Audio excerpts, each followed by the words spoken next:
News 9 today news కి స్వాగతం. Bulletin లో ముందుగా హెడ్లైన్స్ చూద్దాం. పవన్ వామనుడు కాదు శల్యుడు అన్న పేర్ని నాని నిన్నటి సభలో అన్ని సొల్లు మాటలు చెప్పారని ఎద్దేవా.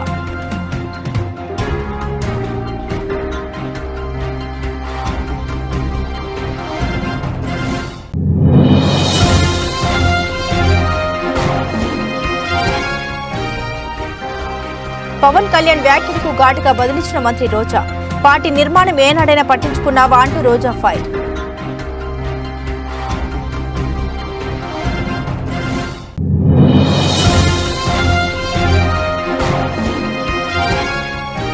నెల్లిమర్ల ఈవీఎం గోదాములను తనిఖీ చేసిన జిల్లా కలెక్టర్. గోదాముల వద్ద భద్రతను పటిష్టం చేయాలని ఆదేశించిన నాగలక్ష్మి.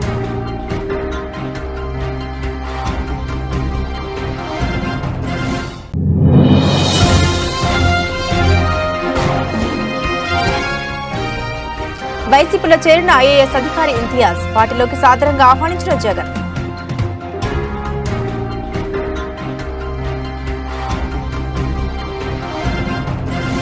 గత భారత ప్రభుత్వం మహబూబాబాద్ మున్సిపాలిటీకి ప్రకటించిన నిధులు ఎటు వెళ్లాయి? ఒక వార్డుకు అభివృద్ధి నిధులు మంజూరు చేయని మున్సిపల్ పాలక పెద్దలు రాజీనామా చేయాలని, ఆ నిధులకు సంబంధించి అప్పటి మంత్రి కేటీఆర్ మహబూబాబాద్ నడిపొట్టున ఎంఆర్ఓ ఆఫీస్ ముందు ఆవిష్కరించిన పైలాన్ ముందు CPI floor leader B Ajay Sarathi, councillor Neeraja Dharmanna ఆధ్వర్యంలో సిపిఐ నేతలు నిరసన ధర్నా నిర్వహించారు. ఈ సందర్భంగా వారు మాట్లాడుతూ మహబూబాబాద్ మున్సిపాలిటీలో గత భారత ప్రభుత్వం జీవోల ద్వారా ఇచ్చిన సుమారు 75 కోట్ల నిధుల సంగతి ఏంటి, ఎటుపోయాయి అని కనీసం కౌన్సిల్ తీర్మానం కూడా చేయకుండా కాంట్రాక్టర్లకు 1,40,00,000 ఎలా చెల్లించారని, ఇప్పుడు నిధుల మాట ఎత్తితే నిధులు లేవని సమాధానం చెప్పడం ఎంతవరకు సమంజసమని, అలాంటి అసమర్థ మున్సిపల్ పాలక వర్గం రాజీనామా చేయాలని డిమాండ్ చేస్తున్నామన్నారు.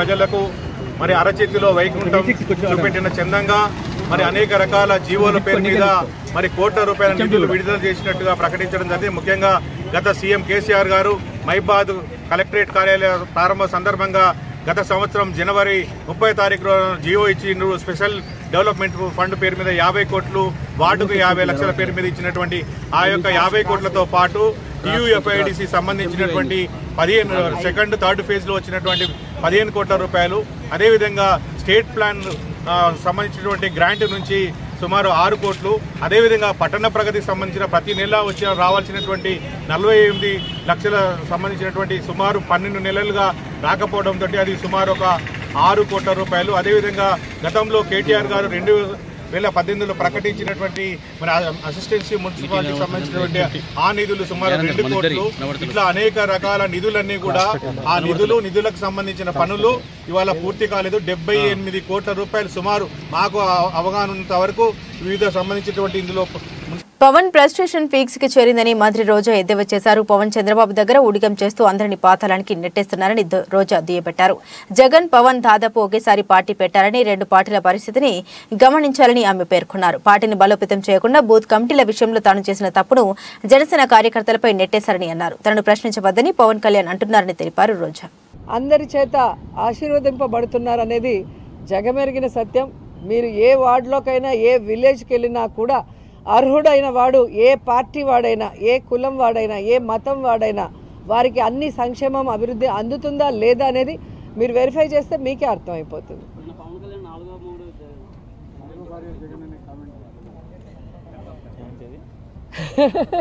పవన్ కళ్యాణ్ ఫ్రస్ట్రేషన్ పీక్స్లోకి వెళ్ళింది అనేది నిన్న సభ చూస్తే అర్థమైంది. ఈరోజు పవన్ కళ్యాణ్ తెలుసుకోవాల్సింది ఆవేశంగా ఊగితేనో గట్టిగా అరిసి మాట్లాడితే ఓట్లు పడతాయంటే ఆర్ నారాయణమూర్తి గారు ఎప్పుడో ప్రధానమంత్రి అయి ఉండేవారు. సో ఆవేశంగా ఊగామా, అరిచి మాట్లాడామా అనేది కాదు. మనం పార్టీ పెడితే ప్రజలకు ఏం చేయబోతున్నామనేది చెప్పాలి.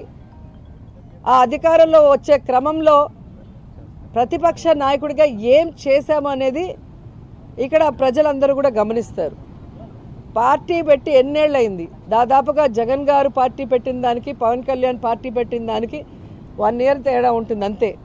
మరి ఈరోజు జగన్మోహన్ రెడ్డి గారు 151 సీట్లతో తిరుగులేని ముఖ్యమంత్రిగా ప్రజల ఆశీస్సులతో ఎలా అయ్యాడు? ఊరికే అయిపోలేదుగా.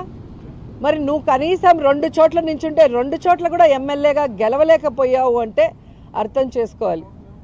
ఈరోజు సిగ్గుచేటు ఏంటంటే ఒక పార్టీ ప్రెసిడెంట్గా ఉండి 24 సీట్లకే పరిమితం అయిపోయి మళ్ళీ క్యాడర్ని తిడతాడు. మనకెక్కడుందయ్యా బూత్ కమిటీలు, మనకెక్కడుందయ్యా మండల కమిటీలు? ఎవరండి డిజైన్ చేయాలి? మండల కమిటీలను ఎవరు ఏర్పాటు చేయాలి? బూత్ కమిటీలను ఎవరు ఏర్పాటు చేయాలి? పార్టీ ప్రెసిడెంట్ చేయాలి. పురాణాల్లో పవన్ ను పోల్చాలంటే శల్యుడి పాత్ర ఒక్కటే ఉందని ఎద్దేవా చేశారు మాజీ మంత్రి పేర్ని నాని. టీడీపీ జనసేన సభలో కేవలం ముఖ్యమంత్రి వైఎస్ జగన్మోహన్ రెడ్డి నామస్మరణ చేశారు. వారికి ఎందుకు ఓటు వేయాలో చెప్పలేకపోయారని వ్యాఖ్యలు చేశారు. కాగా మాజీ మంత్రి పేర్ని నాని తాజాగా మీడియాతో మాట్లాడారు. ప్రజల సంక్షేమం, రాష్ట్ర క్షేమం చంద్రబాబు పవన్ కు పట్టదు. కాపుల ఆత్మగౌరవాన్ని పెంచే ఒక్క మాట కూడా చెప్పలేదు. పవన్ సినిమా డైలాగులు బట్టి కొట్టారు. సినిమా వాళ్ళు రాసిన స్క్రిప్ట్ ను పవన్ చదివారు. నాడు అమరావతి ఒక కులానికి రాజధాని అని పవన్ అన్నారు. అమరావతి అందరికీ రాజధాని కాదు, అది కొందరికి రాజధాని అని పవన్ గతంలో ఎందుకన్నారు? ఆ రోజుకు ఈ రోజుకు అమరావతి విషయంలో ఏం మార్పు జరిగిందో పవన్ చెప్పాలన్నారు నాని. విష్ణుమూర్తి వామనుడి రూపంలో వచ్చినటువంటి దశావతారాల్లో ఒక భాగమైనటువంటి విష్ణుమూర్తి వచ్చి వామనుడి రూపంలో వచ్చి దానం పొంది ఆ 3 దానాల్లో 3వ దానం కింద నెత్తి మీద కాలు పెట్టి పాతాళానికి తొక్కాడు రాక్షస రాజుని. ఇక్కడ దానం పొందింది ఎవరు? 24 సీట్లు దానం పొందింది ఎవరు? ఎవరి దగ్గర ఎవరు పొందారు? ఎవరి దగ్గర ఎవరు పొందారు? 24 సీట్లు దానం పొందిన వామనుడు నువ్వు ఎవరిని తొక్కాలి? ఇప్పుడు నీకు సీట్లు దానం చేసిన చంద్రబాబుని పాతాళానికి తొక్కుతావు ఖాయంగా. రేపు జరగబోయేది అదే, పాతాళానికి తొక్కేస్తా. ఈ సొల్లు కౌరులు ఇవన్నీ కూడా దానం వచ్చి పాతాళాన్ని తొక్కుతా అంటే ఎవరిని తొక్కుతావు పాతాళానికి? ఇవాళ చంద్రబాబు నాయుడు నువ్వు పాతాళానికి తొక్కితే రాబోయే రోజుల్లో ఈ రాష్ట్రంలో పేదరికం పోతుంది, పేద మధ్యతరగతి వర్గాలకి మేలు జరుగుతుంది. నువ్వు దానం పొంది 24 సీట్లు దానం పొందినటువంటి చంద్రబాబు నాయుడిని పాతాళానికి తొక్కేయి. దానం పొందావు, వామనుడి కథలాగా చంద్రబాబు నాయుడిని పాతాళానికి తొక్కేయి. సాధారణంగా ఎవడన్నా పొగట్టాకి పక్కనే ఉన్న పెట్టుకుంటాడు, లేదా ఇద్దరు కలిసి ఉన్నారు కాబట్టి పవన్ కళ్యాణ్ని చంద్రబాబు పొగడాలి, చంద్రబాబుని పవన్ కళ్యాణ్ పొగడాలి. చంద్రబాబు ఒక్కటంటే ఒక్క మాట పవన్ కళ్యాణ్ గురించి మాట్లాడాల. ఒక్క మాట కూడా పవన్ కళ్యాణ్ ఈరుడు సూర్యుడు, నే జైల్లోకి వెళ్తే నా పార్టీని బతికిచ్చాడు, నా చచ్చిపోయిన పార్టీని మొత్తం కకాయకమైనటువంటి మొత్తం నే తినేసిన డబ్బులకి దొరికిపోయి జైల్లోకి వెళ్తే, రాజమండ్రి జైల్లోకి వెళ్తే డీటెయిల్స్ చూస్తే సబ్బవరం పంచాయతీ పెద్దనాయుడుపాలెం గణపతిపురంలో నూతనంగా నిర్మాణమైన స్వయంభూ బ్రహ్మరాంబిక సమేత మల్లికార్జున స్వామివారి విగ్రహ ప్రతిష్ఠ కార్యక్రమాలు వైభవంగా జరుగుతున్నాయి. ఈ కార్యక్రమంలో భాగంగా జరిగిన కలాస ప్రతిష్ఠ, వినాయక విగ్రహ ప్రతిష్ఠ, నందీశ్వర విగ్రహ ప్రతిష్ఠ కార్యక్రమాలు వేద పండితులు శాస్త్రోక్తంగా నిర్వహించారు. ఈ కార్యక్రమంలో పెందర్తి నియోజకవర్గ శాసనసభ్యులు అన్నంరెడ్డి అదీప్ రాజు పాల్గొని స్వామివారి ఆలయాన్ని సందర్శించి ప్రత్యేక పూజలు నిర్వహించారు. ఈ సందర్భంగా ఆలయ నిర్మాణం కోసం 1 లక్ష రూపాయల విరాళాన్ని ఆలయ కమిటీ సభ్యులకు అందజేశారు. అనంతరం ఆయన మాట్లాడుతూ ఎంతో చరిత్ర కలిగిన స్వయంభూ మల్లికార్జున స్వామి ఆలయ నిర్మాణం ఈ గ్రామ ప్రజల చిరకాల వాంఛ అని, భక్తి శ్రద్ధలతో గ్రామ ప్రజలు ఇక నిర్ణయంతో ఇటువంటి పవిత్ర కార్యక్రమం చేపట్టడం అభినందనీయమని కొనియాడారు. అలాగే మాజీ మంత్రి బండారు సత్యనారాయణమూర్తి, బీకేపీ సిపిఐఆర్ యూడీఏ చైర్మన్ చొక్కాకుల వెంకట్రావు కార్యక్రమాల్లో పాల్గొని మల్లికార్జున స్వామి వారిని దర్శించుకుని ప్రత్యేక పూజలు నిర్వహించారు.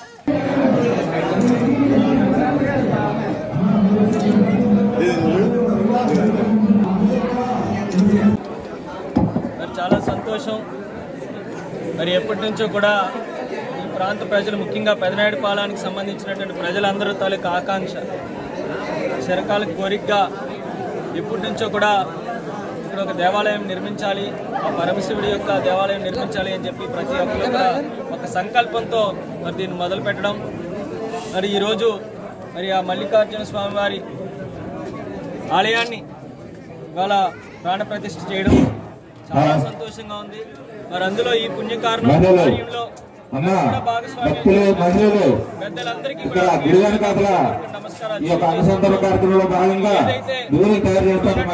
పెద్దలందరూ ఏకతాటి మీదకి వచ్చి ఈ ప్రాంతం బాగుండాలి అనే ఉద్దేశంతో, మరి ఆ స్వామివారి ఆశీస్సులు ఇక్కడ ఉండాలి అనే ఉద్దేశంతో రాజకీయాలకు అతీతంగా అందరూ కూడా వాళ్ళకు చేసి వాళ్ళకు అద్భుతమైనటువంటి దేవాలయాన్ని ఈ ప్రాంతంలో నిర్మించడం చాలా సంతోషం. మరి ఆ స్వామివారి ఆశీస్సులు ఎల్లప్పుడూ కూడా ఈ ప్రాంతం మీద, ఈ ప్రాంత ప్రజలందరి మీద కూడా ఉండాలి.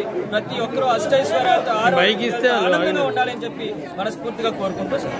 నెల్లిమర్ల నియోజకవర్గం విజయనగరం జిల్లా స్థానిక ఈవీఎం గోదాములను జిల్లా కలెక్టర్ నాగలక్ష్మి గురువారం తనిఖీ చేశారు. అక్కడ భద్రతా ఏర్పాట్లపై సమీక్షించారు. గోదాములకు వేసిన సీళ్లను సీసీ కెమెరాల ద్వారా భద్రతా ఏర్పాట్లను పరిశీలించారు. గోదాముల వద్ద భద్రతను పటిష్టం చేయాలని, అప్రమత్తంగా ఉండాలని కలెక్టర్ ఆదేశించారు. ఈ తనిఖీల్లో డీఆర్ఓ ఎస్డీ అనిత, ఎన్నికల విభాగం superintendent Prabhakar, Nellimarla municipal commissioner Balaji Prasad, deputy తహసీల్దార్లు, రెవెన్యూ సిబ్బంది తదితరులు పాల్గొన్నారు.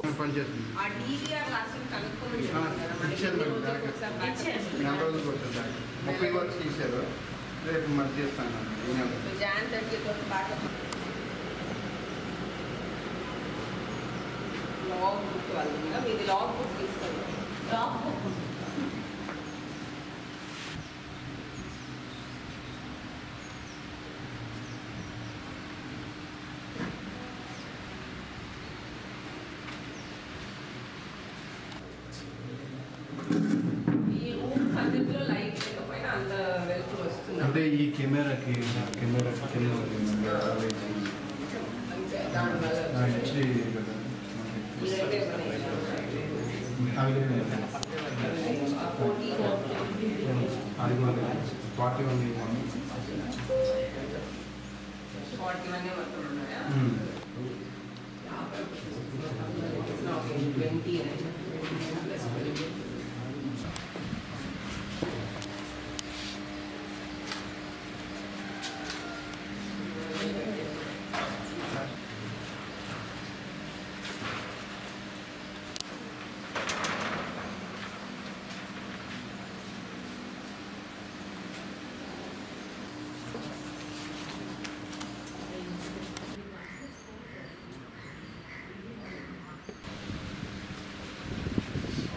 కాకినాడ జిల్లా ఏలేశ్వరం మండలం తూర్పు లక్ష్మీపురం గ్రామంలో బీజేపీ జిల్లా అధ్యక్షుడు చిలుకూరి రామ్ కుమార్ పర్యటించారు.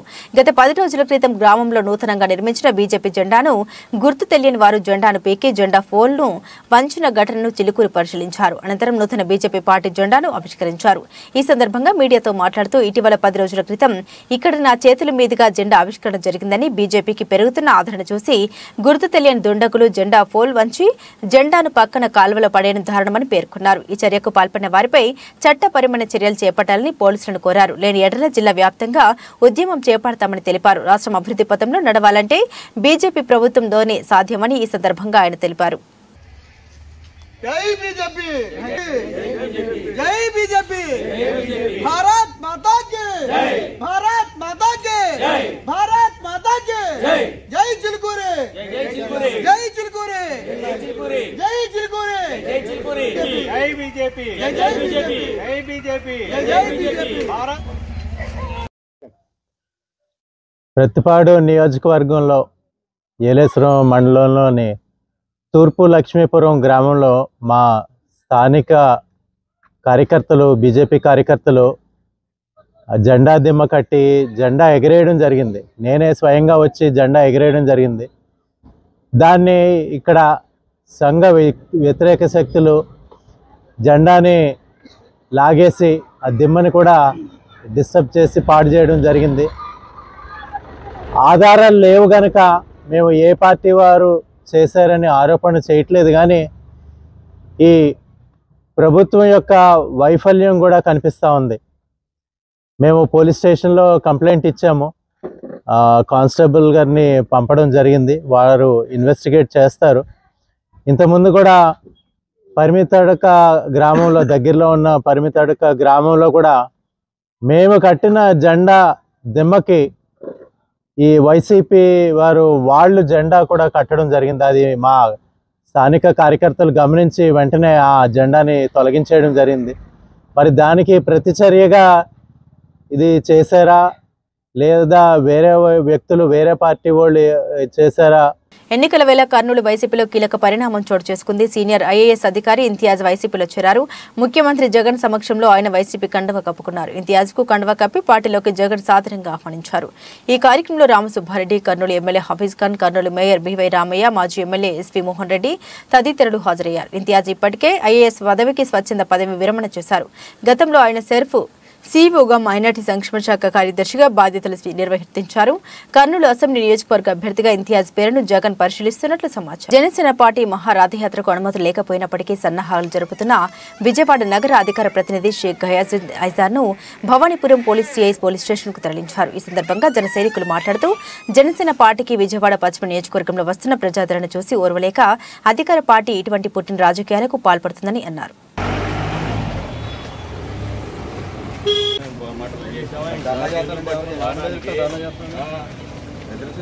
ఎవరికి పర్మిషన్ తీసుకోవచ్చు కదా? అవును, మీరు చెప్పలేదు. మీరు చెప్పిన వెయిట్ చేశాక ఏ రకంగా అరెస్ట్ చేస్తారు? మీరు నాకు కాదు, ఏ రకంగా అరెస్ట్ చేస్తారు చెప్పండి. ఏ రకంగా చేస్తారు నాకు చూపించండి. ఏ రకంగా చేస్తున్నారు చెప్పండి. ఎక్కుతారు చెప్పండి. ఏ రకంగా ఎక్కిస్తారు?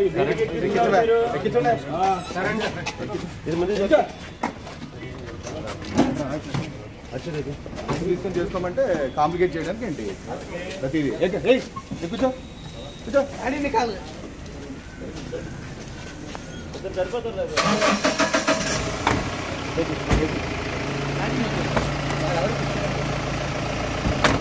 మహాశివరాత్రికి పిఠాపురం పాదగయ క్షేత్రం కుకుటేశ్వర స్వామి ఆలయానికి వచ్చే భక్తులకు ఎటువంటి అసౌకర్యం కలగకుండా కట్టుదిట్టమైన ఏర్పాట్లు చేస్తున్నామని Kakinada MP YCP Pithapuram incharge Vanga Geetha Viswanath, Pithapuram MLA Pennam Dorababu దేవస్థాన ఈవో పులి నారాయణమూర్తి పేర్కొన్నారు. పిఠాపురం పాదగయ క్షేత్రం శ్రీ కుకుటేశ్వర స్వామి ఆలయంలో మార్చి 6 నుండి 11 వరకు జరగనున్న శ్రీ రాజరాజేశ్వర సమేత శ్రీ ఉమా కుకుటేశ్వర స్వామి వారి కళ్యాణ మహోత్సవాలు, అదేవిధంగా మార్చి 8న జరగనున్న మహాశివరాత్రి పర్వదినానికి సంబంధించి ఆలయానికి వచ్చే భక్తులకు చేపట్టే ఏర్పాట్లపై దేవాదాయ శాఖ అసిస్టెంట్ కమిషనర్, దేవస్థానం ఈవో పులి నారాయణమూర్తి ఆధ్వర్యంలో అన్ని శాఖల అధికారులతో సమీక్ష సమావేశం నిర్వహించారు. ఈ సమావేశానికి ముఖ్య అతిథులుగా ఎంపీ వంగ గీత విశ్వనాథ్, ఎమ్మెల్యే పెన్నం దొరబాబు హాజరయ్యారు. పాదగయ పుష్కరిణిలో స్నానాలకు, స్వామివారి దర్శనానికి భక్తులకు కల్పించే ఏర్పాట్లపై ఈ సమావేశంలో చర్చించారు.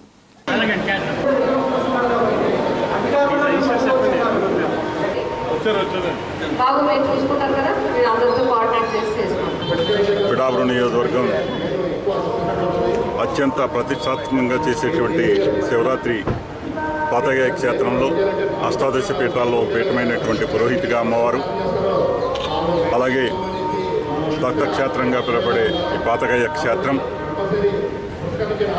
ప్రతి సంవత్సరం కూడా లక్షలాదిగా వచ్చి భక్తులు దర్శనం చేసుకునే కార్యక్రమంలో భాగంగా ఈ రోజున శివరాత్రికి ఏ రకంగా ఏర్పాట్లు చేయాలనే ఆలోచనతోటి ఈ రోజున చేసినటువంటి మీటింగ్లో అందరు అధికారులని, మున్సిపాలిటీని, పోలీసు, అలాగే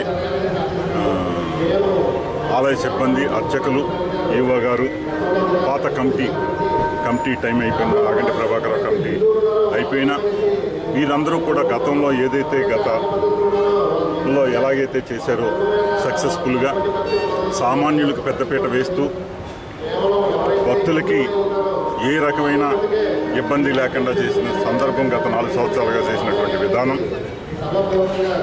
మరలా ఈ సంవత్సరం కూడా అంత ప్రతిష్టాత్మకంగా సామాన్యులకు పెద్దపీట వేస్తూ భక్తులకి ఏ ఇబ్బంది లేకుండా చేయాలనే సంకల్పంతో గౌరవ ఎంపీ గారు వంగ గీత విశ్వనాథ్ గారు, నేను ఈ రోజున, అలాగే ఆర్టీఓ గారు, మున్సిపల్ కమిషనర్ గారు, పోలీస్ సిబ్బంది, అలాగే పాత కమిటీ అందరూ కూడా, అలాగే మా నాయకులు, మున్సిపల్ చైర్మన్ గారు. పిఠాపురంలో ఆక్రమణకు గురవుతున్న ప్రభుత్వ భూముల్లో నిరుపేదకుల ఇళ్ల స్థలాలు ఇవ్వాలని కొన్ని రోజులుగా తాను నిరాహార దీక్ష చేపడుతున్నా కూడా ఒక అధికారి గాని, నాయకుడు గాని స్పందించకపోవడం చాలా దురదృష్టకరమని ఆవేదన వ్యక్తం చేస్తూ ఏదేమైనా నిరుపేదలకు ఇళ్ల స్థలాలు ఇచ్చే వరకు అమర నిరాహార దీక్ష కొనసాగిస్తామని సిపిఐ పిఠాపురం కార్యదర్శి సాక రామకృష్ణ హెచ్చరించారు.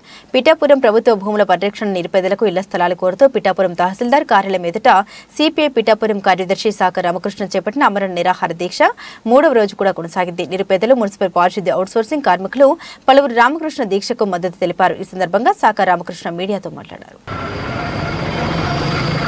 ఇవాళ పేదవాళ్ళకి ఇళ్ల స్థలం మంజూరు పూర్తి స్థాయిలో అందలేదని ప్రథమగా ఇవాళ ఆమరణ నిరాహార దీక్ష చేపట్టడం జరిగింది.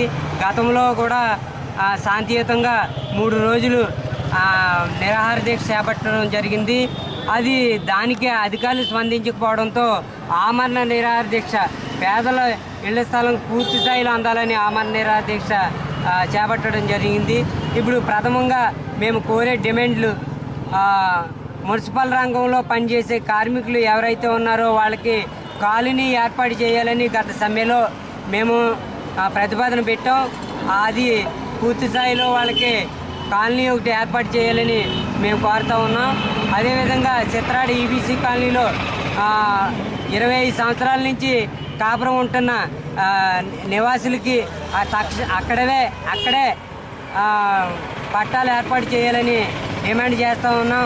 ఇంకా జగనన్న కాలనీలో ఎవరైతే ఇళ్ల స్థలం పొందలేదో వాళ్ళందరికీ కూడా అక్కడే ఇళ్ల స్థలం ఏర్పాటు చేయాలని కోరుతూ ఉన్నాం.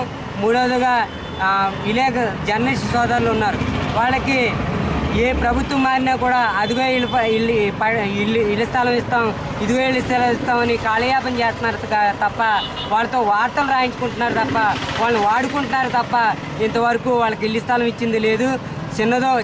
చిన్న విలేకరాని పెద్ద విలేకరాని బావులతో ఏదో వార్త మీరు రాయించుకుంటున్నారు కదా, వాళ్ళకి ఇళ్ల స్థలం ఇవ్వాలని మేము డిమాండ్ చేస్తూ ఉన్నాం. అదేవిధంగా ప్రభుత్వ భూమి పరిరక్షించి పేదలకు మాత్రమే చెందాలని ఇవాళ ఈ దీక్ష ద్వారా మేము కోరుతూ ఉన్నాం. ఈ డిమాండ్లు నెరవేరే వరకు ఈ దీక్ష ఇలా కొనసాగుతుందని ఎట్టి పరిస్థితుల్లోనైనా నాకు ప్రాణహాని జరిగితే అది స్థానిక తహసీల్దార్ వారే బాధ్యతలు అవుతారని మేము కోరుతూ ఉన్నాం. అయితే ఈ పేదలకి పూర్తి స్థాయిలో న్యాయం జరిగే వరకు ఈ దీక్ష ఇలా కొనసాగుతుందని సందర్భంగా తెలియజేస్తాం. వైద్యం కోసం గిరిజనులు చేరిన వెంటనే వారికి మెరుగైన సత్వర సేవలు అందించేందుకు వీలుగా స్థానిక ప్రభుత్వ సర్వజన ఆసుపత్రిలో ఒక ప్రత్యేక సెల్ ఏర్పాటు చేసే విధంగా ప్రభుత్వానికి సూచిస్తామని రాష్ట్ర షెడ్యూల్డ్ తెగల కమిషన్ చైర్మన్ డాక్టర్ డివిజి శంకర్రావు తెలిపారు. ఈ సెల్ ఏర్పాటు ద్వారా ప్రత్యేక వైద్య రెఫరల్ సేవలు పొందేందుకు వివిధ ప్రాంతాల నుండి ఆసుపత్రికి వచ్చే గిరిజనులకు సత్వర వైద్య సేవలు అందడంతో పాటు వారికి అందించే వైద్య సేవలపై ప్రత్యేక శ్రద్ధ వహించే అవకాశం ఉంటుందన్నారు. ఈ సెల్లో గిరిజనులు వివిధ వైద్య అవసరాల కోసం నమోదైనప్పుడు వారు ఎలాంటి వ్యాధులు ఆరోగ్య సమస్యలతో బాధపడుతున్నారో తెలుసుకుని వాటిని నివారించడం కోసం ముందస్తు చర్యలు చేపట్టే అవకాశం కూడా ఏర్పడుతుందన్నారు. విశాఖపట్నంలోను పార్వతీపురం ఆసుపత్రిలోనూ ఇటువంటి సెల్లు ఏర్పాటు చేశారని వీటి వల్ల మంచి ఫలితాలు ఉంటున్నాయని తెలిపారు. సాలూరు మండలం విజయరాంపురం వద్ద ఇటీవల జరిగిన రోడ్డు ప్రమాదంలో వెళ్లి వ్యాన్ బోల్తా పడిన ఘటనలో గాయపడి స్థానిక ప్రభుత్వ సర్వజన ఆసుపత్రిలో చికిత్స పొందుతున్న 9 మంది గిరిజనులను ఎస్టీ కమిషన్ చైర్మన్ గురువారం పరామర్శించారు. చికిత్స పొందుతున్న గిరిజనుల వద్దకు వెళ్లి వారికి అందుతున్న వైద్య సహాయం గురించి తెలుసుకోవడంతో పాటు అక్కడి వైద్యులతో మాట్లాడి ప్రమాద బాధితులకు అత్యుత్తమ వైద్య సేవలు అందించాలని కోరారు. పార్వతీపురం మన్యం జిల్లా సాలూరు ప్రాంతానికి చెందిన విజయరాంపురం గ్రామంలో గిరిజన గ్రామంలో ఒక పెళ్లి వ్యాన్ బోల్తబడి ఈ మధ్య ఒక దుర్ఘటన జరిగింది. అందులో క్షతగాత్రులు ఒక 9 మంది ఇక్కడ మన డిస్ట్రిక్ట్ హాస్పిటల్లో అడ్మిట్ అయ్యారని తెలిసి వాళ్ళని పరామర్శించడానికి వచ్చాను. చాలా దురదృష్టకరమైన సంఘటన. వాళ్ళు చెప్తున్నారు అంటే అది మంచి రోడ్డు ఉంది, మంచి వెహికల్ కూడా మంచిదే, కాకపోతే దురదృష్టవశాత్తు మలుపు దగ్గర అలా జరిగిందని చెప్తున్నారు. ఏదైనా ఇలాంటి సంఘటన చాలా బాధాకరం. వెంటనే స్పందించిన అక్కడ శంబర పిహెచ్సిలో కొంత ప్రాథమిక చికిత్స చేసిన తర్వాత అవసరం మేరకు పేషెంట్స్ని పంపించారు. అదేవిధంగా ఇక్కడ ఉన్న 9 మందిలో ఇప్పుడు నేను పరామర్శించాను, అందరికీ మంచి వైద్యం అందుతుంది. ఆ విషయం వారు కూడా పేషెంట్స్ కూడా చాలా సంతృప్తి వ్యక్తం చేశారు. మేము కూడా ఐటీడీఏ తరఫున కానీ జిల్లా వైద్యాధికారుల తరఫున కానీ ప్రభుత్వం తరఫున మరింత మెరుగైన విశాఖ జిల్లా పెందుర్తి మండలం 96వ వార్డులోని పాత ఊరు గ్రామానికి వైఎస్ఆర్సీపీ రీజనల్ కోఆర్డినేటర్ రాజ్యసభ సభ్యుడు వైవి సుబ్బారెడ్డి విచ్చేశారు. మాజీ కార్పొరేటర్ శిరగడం చిన్న అప్పలనాయుడు తనయుడు భరత్ వివాహ వేడుకల్లో పాల్గొనడానికి వీచేసిన ఆయనకు గ్రామస్తులు ఘనంగా స్వాగతం పలికారు. అనంతరం చిన్న అప్పలనాయుడు స్వగృహంలో శరగడం కుటుంబ సభ్యులతో దాదాపు గంట పాటు సుబ్బారెడ్డి గడిపారు.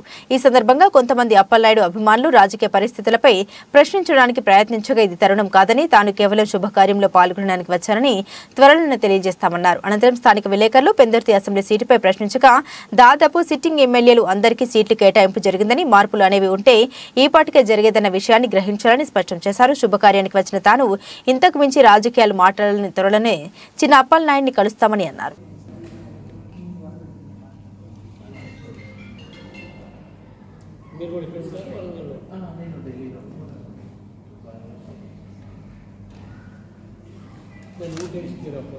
నాయుడు గారు వాళ్ళ కుమారుడి వివాహానికి నన్ను ఆహ్వానించారు.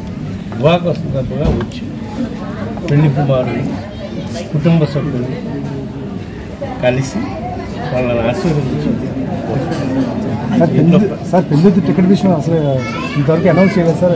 ఎమ్మెల్యే గారు తమ్మే అంటున్నారు. టికెట్ ఎవరు సార్? మా ముఖ్యమంత్రి జగన్మోహన్ రెడ్డి గారు ఏం చెప్పారు, 99% మార్పులు ఉండే దగ్గర అన్నీ అయిపోయినాయి, ఫైనల్గా లిస్ట్ అనౌన్స్ చేయబడుతుంది. ఇప్పుడు ఉండేవాళ్ళే చాలా వరకు అభ్యర్థులుగా అవుతారు మిగతా నియోజకవర్గాల్లో అని చెప్పారు. త్వరలోనే లిస్ట్ కూడా రిలీజ్ చేయడం జరుగుతుంది. 175 నియోజకవర్గాలకు లిస్ట్ రిలీజ్ చేయడం జరుగుతుంది.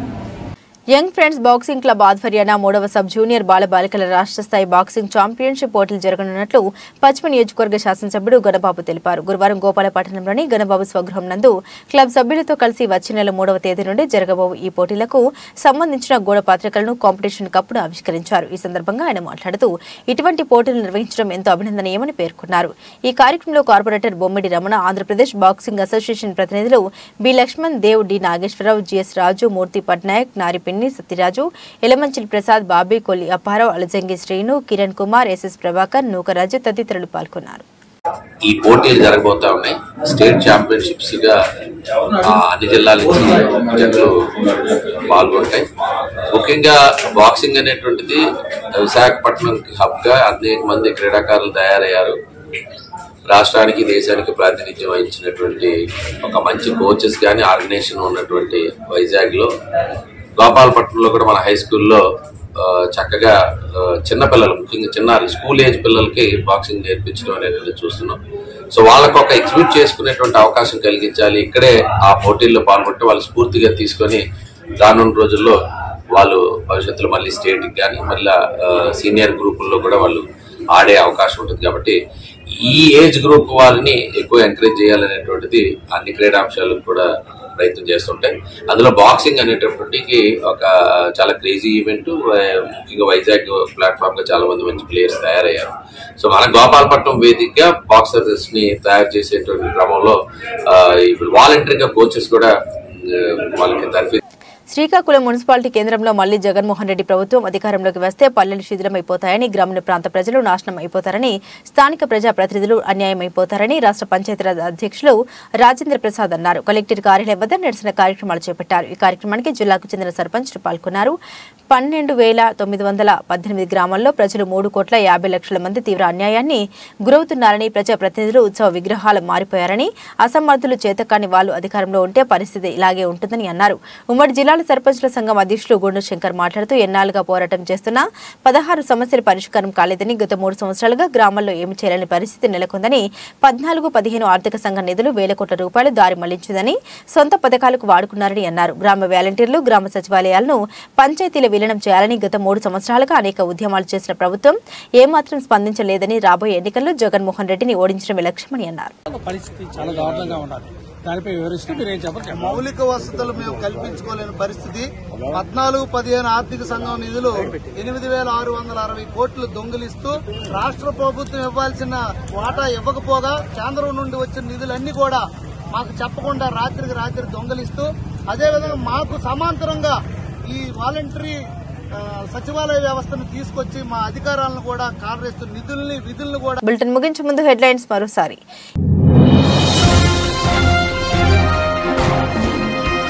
పవన్ వామనుడు కాదు శల్యుడు అన్న పేర్ని నాని. నిన్నటి సభలో అన్ని సొల్లు మాటలు చెప్పారని ఎద్దేవా.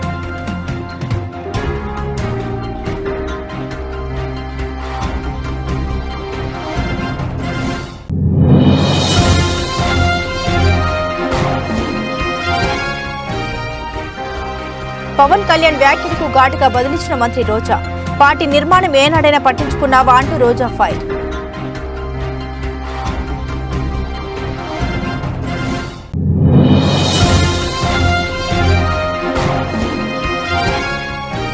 నెల్లిమర్ల ఈవీఎం గోదాములను తనిఖీ చేసిన జిల్లా కలెక్టర్. గోదాముల వద్ద భద్రతను పటిష్టం చేయాలని ఆదేశించిన నాగలక్ష్మి.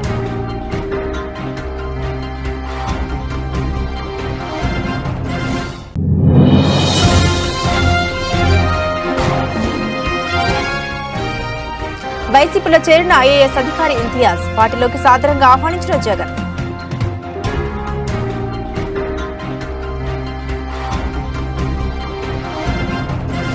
ఇవి బులెటిన్లోని విశేషాలు. తిరిగి మరో బులెటిన్తో మళ్ళీ కలుసుకుందాం. సెలవు.